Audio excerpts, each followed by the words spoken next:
As we close in on the final days of 2024, I decided to take a look back at some of my most favorite movies from the 1970s, and I realized just how many of those favorite movies were released in 1974, 50 years ago. So hard to believe that it's actually been half a century, and yet many of them still hold up today. Not just in style, but acting, directing, editing, practical effects, and all. Here's a look back in no particular order, except my number one pick of my top favorite movies of 1974. Now, before you start commenting, hey, you missed this movie or that movie, remember, these are my favorites. The Longest Yard. Starring Burt Reynolds and directed by Robert Aldrich, my older brother took me to see this at the drive-in as a double feature with Death Wish. I was 11. Yeah, back when people didn't think twice about taking kids to R-rated movies. I always liked Burt in pretty much anything I saw him in, and this was one of those movies that is fun from start to finish. We're getting up a football game against the Guards. Wondered if maybe you and some of your buddies here would like to join in on the fun. With the Guards? Uh-huh. Sure, I'd like that. One of the things I really liked about the film's editing was the use of all the split screen and insert shots. I would later learn that Aldrich was the director of another movie I really loved as a kid, and that was Hush Hush Sweet Charlotte. As far as Death Wish goes, I fell asleep, and I didn't see that for many years later until on home video. Herby Rides Again. Disney's sequel to 1968's The Love Bug, starring Helen Hayes, Ken Berry, Stephanie Powers, and Keenan Wynn. Now, if you're groaning, I was 11, remember? This is one of the few movies my mom took me to see, and I remember laughing even harder because my mom found it so funny. To us kids, plot didn't matter back then. It was enough that the car had a mind of its own and did anything it could to help save Helen Hayes from the mean old Mr. Hawk. Plenty of chases and goofy situations, and of course, slapstick galore. A time when Disney actually made entertaining movies.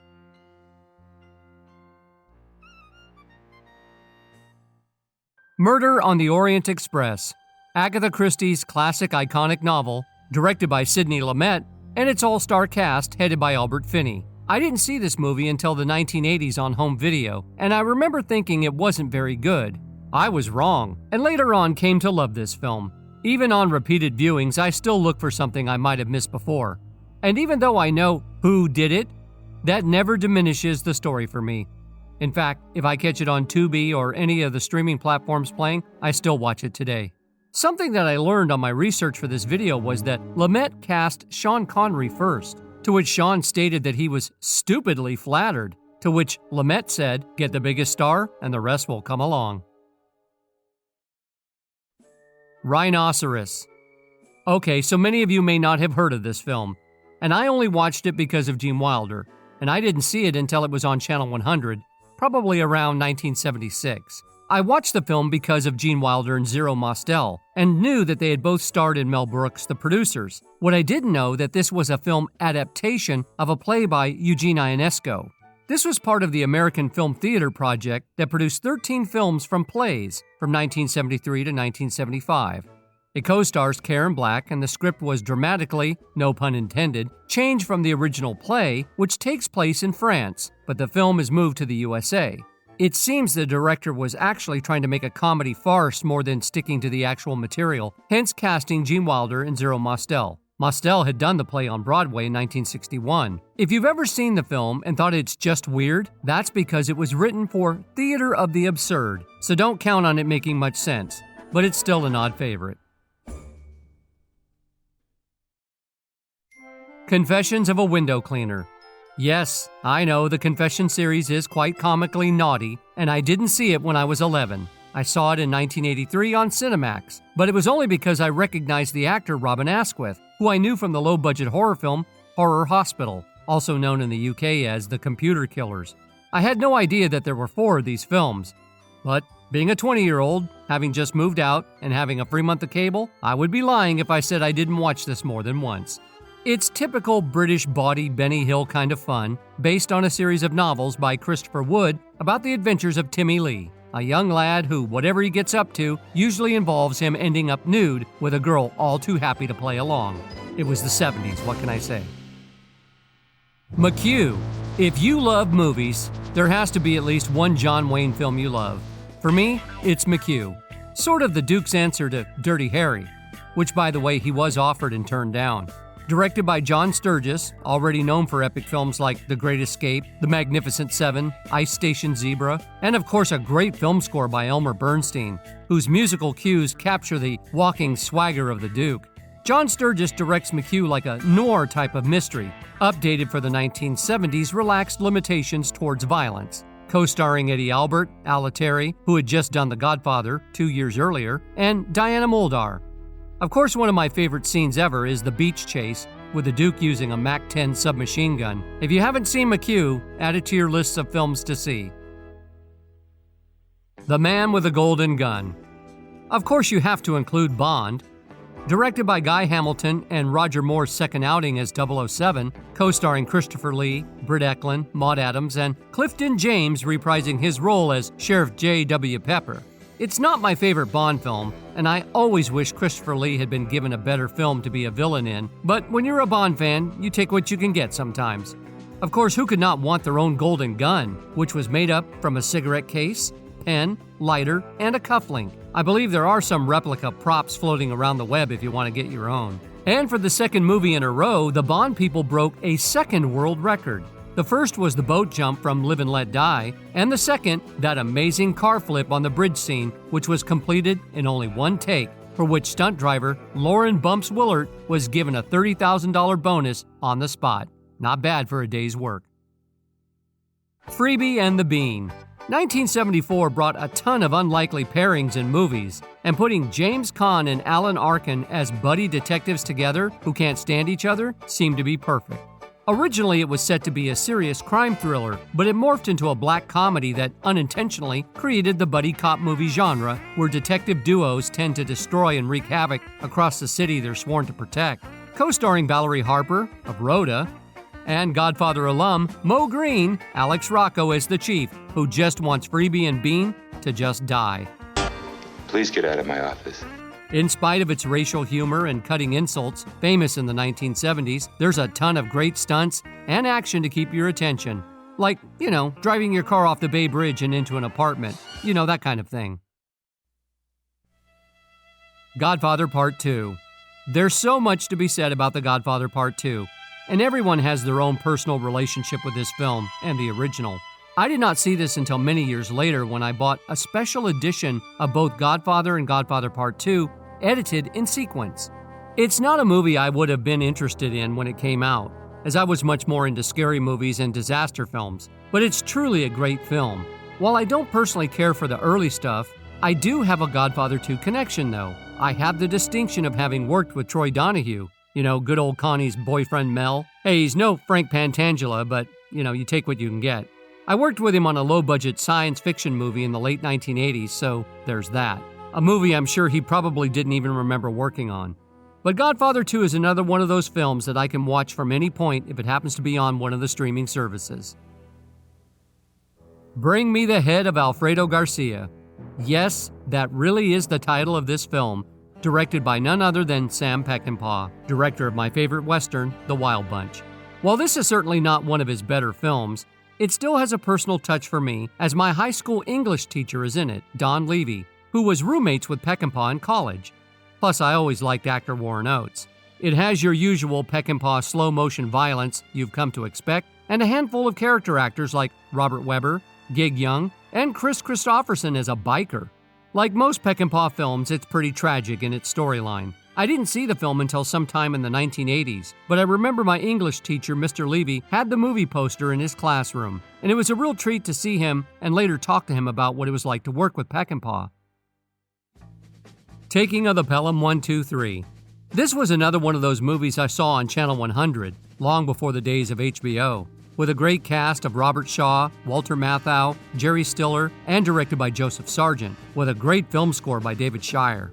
When a gang of men hijack a New York subway train for $1 million, in today's money that'd be worth $6.4 million, the tension begins and doesn't stop until the very end. Based on the novel by John Gotti, the film totally captures the New York of the early 1970s, with great character actors and one of the best written scripts of that time. great dialogue and plenty of heart-pounding action all the way to the final frame. Thunderbolt Lightfoot. In a break from his Dirty Harry character, Clint Eastwood teaming up with Jeff Bridges as a seasoned bank robber and a young drifter eager to experience everything life has to offer brings to life a great pairing of actors. While an unlikely duo, they both truly complement each other. Co-starring George Kennedy and Jeffrey Lewis, it tells the tale of four men who decide to hit the same bank in the same way they did the first time, with the exception of Bridges taking place of the missing gang member. I read that Eastwood really liked the script that was written by Michael Cimino and planned to direct it, but decided that because Cimino knew the script so well, he gave the directing job to him and produced it through his Malpaso company. Cimino said that because Clint didn't like to do more than 3 takes, it taught him as a director to move quickly and do as many setups as he could in a day. This would pay off 4 years later when he would virtually sweep the Oscars with The Deer Hunter, walking away with 5 Oscars, including Best Director. Dirty Mary and Crazy Larry. The 1970s was full of road pictures, thanks to the success of Easy Rider. Several actors and directors began churning out movies about duos or gangs traveling across the country doing whatever was called for. In this instance, like Thunderbolt and Lightfoot, it centers around a robbery and a whole lot of car chases. Based on the novel The Chase, it stars Peter Fonda, Susan George, and Adam Rourke.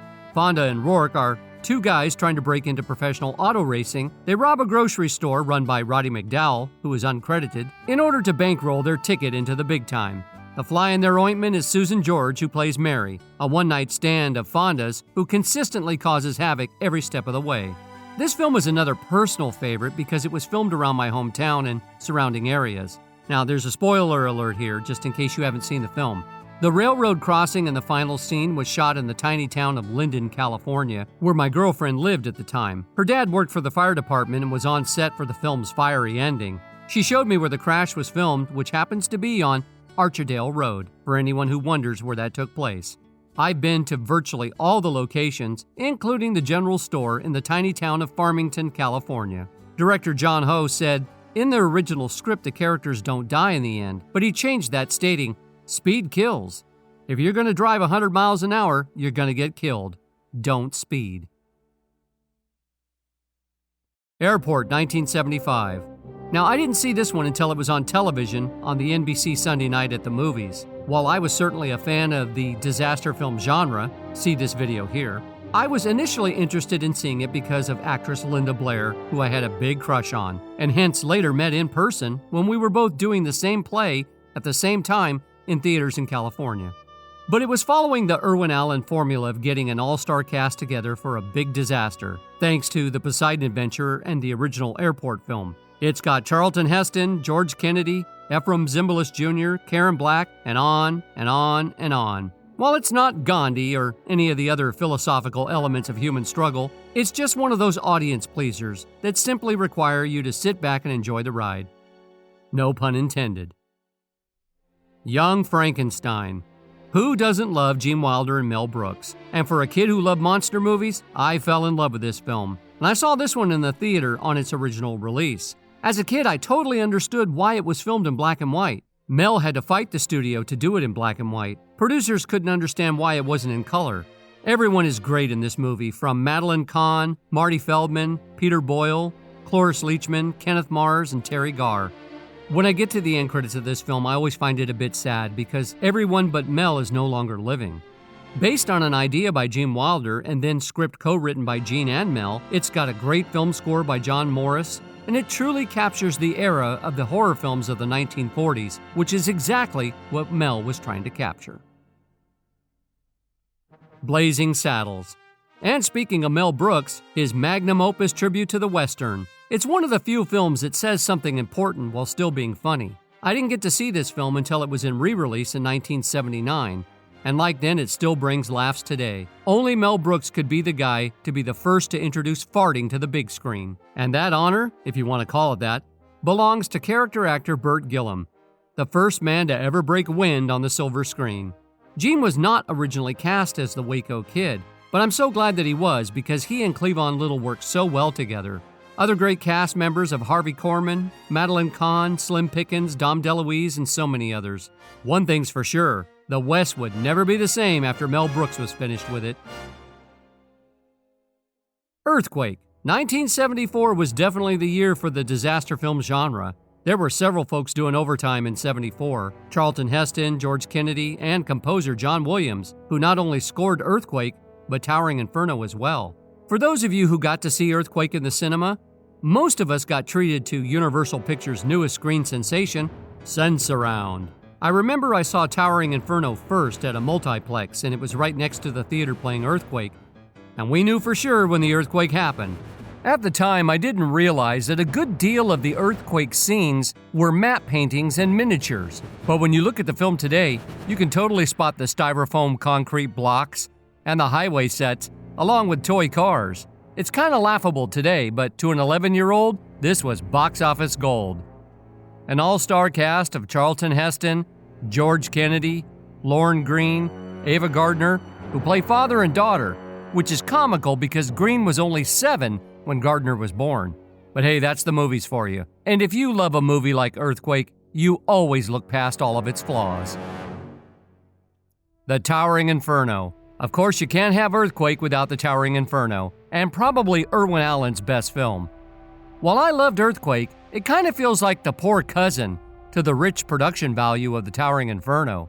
Of course, it was the first time 2 studios collaborated on a project and raked in a ton of money. Starring Steve McQueen and Paul Newman, with one of my most favorite actors, William Holden, also starring Faye Dunaway, Richard Chamberlain, Robert Vaughn, Fred Astaire, and Robert Wagner.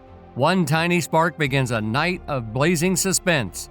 This was the first time my mom ever encouraged me to see a movie. She had seen it and said it was really good and allowed me and my best friend to go see it the next day. It's still one of my most favorite movies today, and while it's dated at 50 years, it still holds a special place in my heart. Black Christmas. Black Christmas for me is still the scariest movie I've ever seen.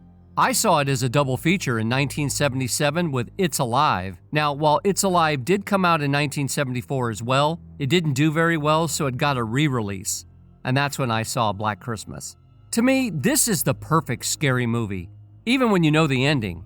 Bob Clark, ironically, who also directed A Christmas Story, does a fantastic job of creating a first-class horror thriller and virtually using no blood. On the special edition DVD, Clark reveals that he originally cast Edmund O'Brien as Lieutenant Fuller, but unfortunately O'Brien was in the beginnings of onset dementia and sadly had to be dropped from the film and replaced with actor John Saxon, who was perfect. Starring Olivia Hussey, Margot Kidder, Keir Dullea, Andrea Martin, and Lynn Griffin. The eerie POV of the killer and the terrifying phone calls the killer makes after each murder kept me on the edge of my seat. I still watch it every Christmas, and it still makes me double check and make sure the doors are locked before I go to bed. And for my number 1 movie of 1974, and this is 100% a guilty pleasure, it's a movie I paid to see 16 times in the theater, and it's Brian De Palma's Phantom of the Paradise. Go ahead, groan, I get it. It's campy, low budget, but I fell in love with it. I particularly always loved the Phantom's costume, and Paul Williams' cast as Swan couldn't have been more perfect. I think I owned like 4 copies of the vinyl soundtrack, which were all wore out, especially playing that end title track the hell of it. Starring Paul Williams, William Finley, Jessica Harper, Garrett Graham, and George Momoli. It's obviously a conglomeration of several themes, from Phantom of the Opera, Faust, Portrait of Dorian Gray, and maybe even a little of Hunchback of Notre Dame. De Palma even does a typical homage to Hitchcock with Beef's shower scene. Never sing my music again. My music is for Phoenix. Only she can sing it. Anyone else that tries, dies. The film often has been overshadowed as a Rocky Horror Picture Show ripoff, but Phantom came first, and it will always be special to me. That's my 20 of my most favorite movies of 1974, all turning 50 years old this year. Were any of these your favorites? Let us know in the comments below. Far out.